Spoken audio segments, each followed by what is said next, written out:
Hello and welcome back friends. Advance tax, TDS and returns के topic में आज हम बात कर रहे हैं रिफंड क्लेम्स और इंटीमेशन 143(1) के अंडर। इंटीमेशन है क्या?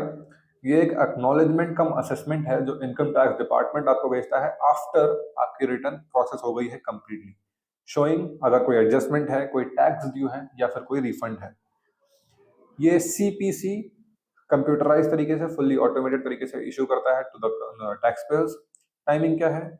CPC must send the intimation within 9 months आपके एंड ऑफ फाइनेंशियल ईयर से, और अगर कोई इंटीमेशन नहीं मिलती है टू द टैक्स पेयर तो इट इज राइटफुली डीम्ड कि वो आईटीआर एज इज एक्सेप्ट कर ली गई है। की आउटकम्स क्या है इंटीमेशन के? 3 आउटकम्स हैं: no demand, no refund, refund due and tax demand. Common causes क्या है एडजस्टमेंट के? अरिथमेटिकल एरर हो सकता है, इनकंसिस्टेंसी होती है आईटीआर के साथ, एरर्स हो सकते हैं क्लेमिंग डिडक्शन में, टीडीएस या advance tax self assessment tax में प्रॉब्लम आ सकती है, ओमिट हो सकती है कोई इन्फॉर्मेशन, या फिर डिलेड फाइलिंग के कारण लॉस क्लेम्स डिडक्शन में प्रॉब्लम आ सकती है।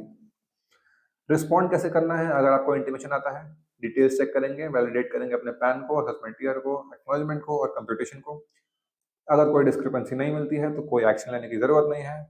कोई एडजस्टमेंट या डिमांड बनती है तो 30 दिन के अंदर रिस्पॉन्ड करना है। अगर एक्सेप्ट कर रहे हैं तो पे कर देंगे। अगर रेक्टिफिकेशन मांगना है तो 154 के अंदर रेक्टिफिकेशन मांग सकते हैं या फिर रिवाइज रिटर्न भी फाइल कर सकते हैं। और इसके साथ साथ आपको सपोर्टिंग एविडेंस लगाना पड़ सकता है for such as bank statements, deduction proofs. Refund processing, आपका एक बार इंटीमेशन कंफर्म आ जाता है रिफंड का तो डिपार्टमेंट प्रोसेस कर देता है, typically in weeks to months.